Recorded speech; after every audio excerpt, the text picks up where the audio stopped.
ഇന്നത്തെ നമ്മുടെ recipe ripe mango സാമ്പാറാണ്. അതായത് നമ്മുടെ പഴുത്ത മാങ്ങ വെച്ചിട്ട് ചെയ്തെടുത്തിട്ടുള്ള ഒരു സാമ്പാറാണ്. ഇതിനായിട്ട് നമ്മൾ പരിപ്പ്, കുറച്ച് മഞ്ഞൾപ്പൊടി, ഉപ്പ്, ആവശ്യത്തിന് വെള്ളം ഒഴിച്ച് ആദ്യം തന്നെ വേവിച്ചെടുക്കാനായിട്ട് വെക്കുന്നു. പിന്നെ അതിലേക്ക് ചേർത്ത് കൊടുക്കുന്നത് നമ്മൾ മാങ്ങയും മുരിങ്ങയ്ക്കയും കൊച്ചുള്ളിയും അതുപോലെ 2 പച്ചമുളകുമാണ്. ഇത് നല്ലതായിട്ട് പഴുത്ത കളറാണെന്നേ ഉള്ളൂ കേട്ടോ. പക്ഷേ നല്ല പുളിയുള്ള മാങ്ങയായിരുന്നു. പിന്നെ അടുത്തതായിട്ട് നമുക്ക് വേണ്ടത് സാമ്പാറിൻ്റെ പൊടിയാണ്. ഞാൻ സാമ്പാർ വയ്ക്കുമ്പോൾ സാമ്പാറിൻ്റെ മസാല എടുക്കും. അതിലേക്ക് ഇത്തിരി കായപ്പൊടിയും കൂടെ ചേർത്ത് കൊടുത്തിട്ട് ചൂടുവെള്ളം ഇങ്ങനെ ചേർത്ത് അതൊന്ന് മിക്സ് ചെയ്ത് വയ്ക്കും. അപ്പം ഇതിന് പുളി കുറവാണെങ്കിൽ നമുക്ക് ഈ സമയത്ത് വേണമെങ്കിൽ പുളിവെള്ളം പിഴിഞ്ഞ് ചേർത്ത് കൊടുക്കാം കേട്ടോ.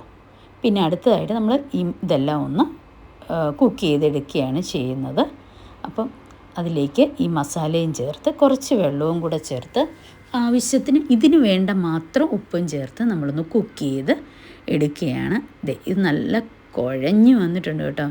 നല്ല പഴുത്ത മാങ്ങയാണ്, പക്ഷെ നല്ല പുളിയും ഉണ്ട്. അപ്പോൾ ഈക്വൽ ഇതിലാണ് നിൽക്കുന്നത്. എന്നിട്ട് ഇതിലേക്ക് വെന്ത് വന്നിട്ടുള്ള നമ്മുടെ പരിപ്പ് ചേർത്ത് കൊടുക്കുകയാണ്. വീണ്ടും നല്ലതായിട്ട് ഒന്ന് ഇളക്കി കൊടുത്തു. ഇപ്പം ഉപ്പൊക്കെ കുറവാണെങ്കിൽ ഇപ്പം ചേർത്ത് കൊടുക്കാം കേട്ടോ. അപ്പം ഇതൊന്ന് ചെറുതായിട്ടൊന്ന് തിളച്ച് വരുന്ന സമയത്ത് നമ്മളതിലേക്ക് കടുക് വറുത്ത് ചേർക്കുകയാണ് ചെയ്യുന്നത്.